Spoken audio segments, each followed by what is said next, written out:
भक्ति भाव जो सच्चा हो, पहुँचे हरि के पास, नाभि जैसे भक्त पर बरसे हरि की आस। एक राजा ने ऐसी भक्ति की कि भगवान को स्वयं उसके घर जन्म लेना पड़ा।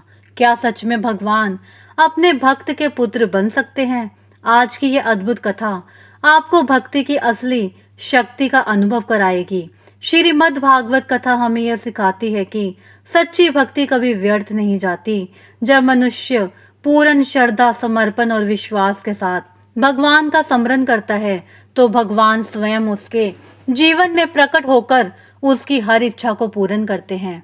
यह कथा केवल एक चमत्कार नहीं बल्कि भक्ति की उस शक्ति का प्रमाण है जो भगवान को भी अपने भक्त के अधीन कर देती है।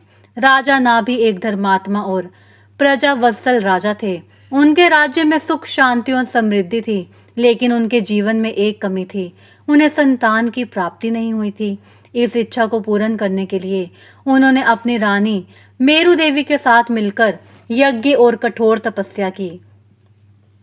उनका उद्देश्य केवल संतान प्राप्ति नहीं था, बल्कि वे एक ऐसे पुत्र की कामना कर रहे थे जो भगवान के समान गुणों से युक्त हो। राजा नाभि की सच्ची भक्ति और श्रद्धा से प्रसन्न होकर भगवान स्वयं यज्ञ में प्रकट हुए।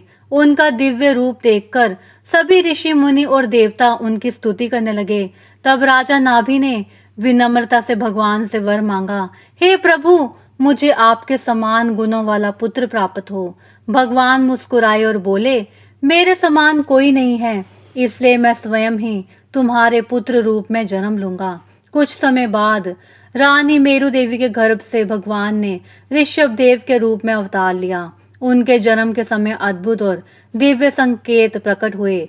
देवताओं ने पुष्प वर्षा की और पूरे राज्य में आनंद का वातावरण छा गया। ऋषभ देव बचपन से ही दिव्य गुणों से युक्त थे। उन्होंने बड़े होकर धर्म, भक्ति और वैराग्य का मार्ग दिखाया। उन्होंने यह सिखाया कि मनुष्य का जीवन केवल भोग विलास के लिए नहीं बल्कि भगवान की प्राप्ति के लिए है। राजा नाभि ने अपना राज्य उन्हें सौंप दिया और स्वयं वन में जाकर भगवान की भक्ति में लीन हो गए।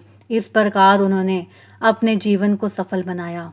तो भक्तों, इस कथा से हमें यह सीख मिलती है कि अगर भक्ति सच्चे मन से की जाए तो भगवान स्वयं भक्त के जीवन में प्रकट होते हैं।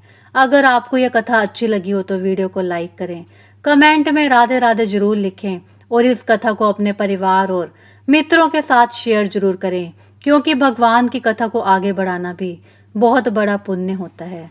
राधे राधे।